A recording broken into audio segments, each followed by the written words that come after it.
Tommy, seorang anak kampung yang hidup penuh hinaan dan ejakan teman sekolah. Di masa kecilnya, banyak teman-teman sekolah menjauh darinya, dan sekarang dia sudah besar dan sukses. Simak terus, jangan kemana-mana, mari kita lanjut ke ceritanya.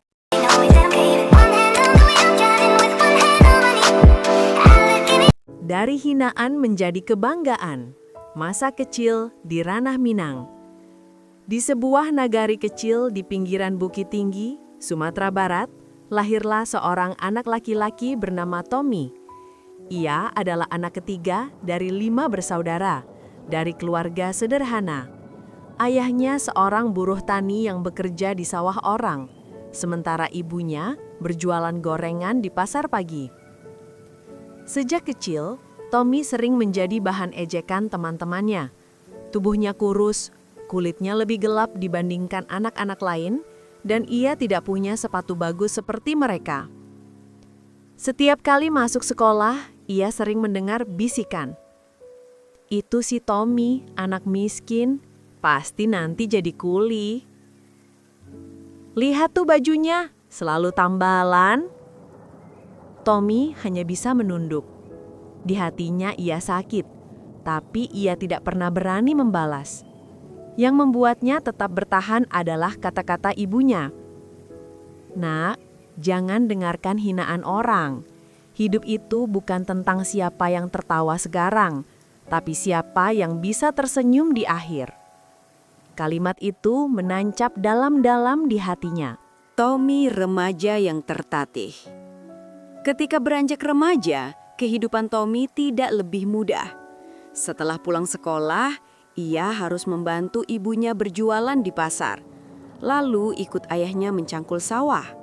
Uang sekolah sering telat dibayar. Guru-guru pun kadang mengingatkan keras di depan kelas. Ada satu kejadian yang paling membekas. Saat SMA, teman-temannya menertawakannya karena datang ke sekolah dengan sepeda tua berkarat. Rantai sepeda itu sering lepas di tengah jalan. Lihat tuh Tommy, sepedanya hampir patah. Besok dia jalan kaki aja, lebih cepat. Tommy hanya tersenyum kecut. Tapi di dalam hatinya ia berjanji. Suatu hari aku akan punya mobil. Aku akan tunjukkan bahwa orang miskin pun bisa berhasil. Namun perjalanan itu tidak mudah. Setelah lulus SMA, Tommy tidak bisa langsung kuliah karena orang tuanya tidak punya biaya. Ia bekerja serabutan, kadang jadi kuli bangunan, kadang jadi pengojek sepeda motor. Sebagai orang Minang, merantau adalah jalan yang sering ditempuh. Tommy pun memutuskan pergi ke Jakarta dengan uang seadanya, hasil tabungan dari ojek. Banyak orang mencibir keputusannya. Jakarta itu keras, Tom. Kau kira gampang cari kerja di sana? Balik saja nanti, jangan bikin malu kampung. Namun, Tommy bertekad. Ia naik bus lintas Sumatera, menempuh perjalanan berhari-hari dengan bekal nasi bungkus dari ibunya. Sesampainya di Jakarta, ia kebingungan. Kota itu begitu besar, penuh gedung menjulang. Dan ia hanyalah pemuda desa dengan tas lusuh. Hari-hari pertamanya ia tidur di masjid. Siang hari ia mencari pekerjaan. Pernah ia ditolak berkali-kali hanya karena penampilannya. Pernah juga ia dihina langsung. Kamu lulusan cuma SMA, tidak ada pengalaman. Maaf, kami butuh orang pintar. Tapi Tommy tidak menyerah. Akhirnya, ia mendapat pekerjaan sebagai kuli bangunan. Meski keras, ia menjalaninya dengan ikhlas. Malam hari, ia gunakan waktu untuk membaca buku bekas yang ia beli di lapak pinggir jalan. Ia menyukai buku tentang kewirausahaan dan motivasi.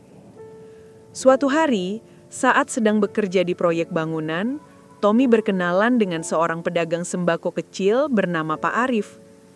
Dari obrolan ringan, Tommy tertarik dengan bisnis kecil itu. Ia melihat bagaimana banyak orang butuh beras, minyak, dan gula setiap hari. Ia mulai membantu Pak Arif di toko sembako itu setelah pulang dari proyek. Tidak dibayar, hanya sekadar belajar. Ia mencatat cara membeli barang di grosir, menghitung untung rugi, dan melayani pelanggan. Lama-lama, ia jatuh cinta pada dunia dagang. Ia bermimpi suatu saat punya toko sendiri. Dengan tabungan sedikit demi sedikit, ia mulai membuka lapak kecil di pinggir jalan, menjual telur, mie instan, dan gula. Banyak orang menertawakannya. "Ah, Tommy, kerja keras di Jakarta cuma jadi tukang jualan telur. Orang lain berantau pulang bawa mobil, kau paling-paling bawa gerobak." Hinaan itu menusuk, tapi Tommy hanya diam. Ia percaya bisnis kecil bisa jadi besar kalau dijalankan dengan tekun. Bisnis tidak selalu mulus. Pernah dagangan Tommy rugi karena harga telur jatuh. Pernah juga lapaknya digusur Satpol PP. Pernah pula ia ditipu oleh pemasok. Malam-malam ia menangis sendirian di kamar kos sempit. Terbayang wajah orang tuanya di kampung. Ia hampir menyerah. Namun, setiap kali ia ingin pulang, ia mengingat kata-kata ibunya. "Jangan menyerah, nak. Hinaan orang bisa jadi doa kalau kau sabar." Akhirnya Tommy bangkit lagi. Ia mencoba mencari pinjaman kecil ke koperasi, lalu membuka toko sembako yang lebih besar. Ia belajar dari kesalahan, lebih hati-hati dalam membeli barang, dan mulai menjalin jaringan dengan pemasok yang jujur. Bertahun-tahun kerja keras itu akhirnya membuahkan hasil. Toko sembako Tommy makin berkembang. Dari satu toko, ia bisa membuka 2, lalu 3. Ia mempekerjakan karyawan, termasuk teman-teman sekampung yang dulu merantau juga. Lambat laun, ia bukan hanya menjual sembako, tapi juga menjadi distributor ke warung-warung kecil di sekitar Jakarta. Namanya mulai dikenal. Suatu hari, ia berhasil membeli mobil pick-up untuk mengangkut barang. Saat pertama kali mengendarainya, ia teringat masa lalu saat ditertawakan karena sepedanya berkarat. Ia tersenyum sendiri. Setelah lebih dari 10 tahun di rantau, Tommy pulang ke kampung halamannya. Namun kali ini, ia bukan lagi Tommy si anak miskin. Ia datang dengan mobil, membawa bingkisan untuk keluarga, dan membawa cerita sukses. Orang-orang yang dulu menghina terdiam. Ada yang terkejut, ada yang menunduk malu. Bahkan beberapa dari mereka kini meminta kerja di usaha yang ia bangun. "Tommy, kau hebat sekarang. Maafkan kami dulu sering meremehkanmu." Tommy hanya tersenyum. "Tidak apa-apa. Kalau tidak karena hinaan kalian, mungkin aku tidak punya semangat sebesar ini." Di kampung, Tommy kemudian membangun rumah untuk orang tuanya.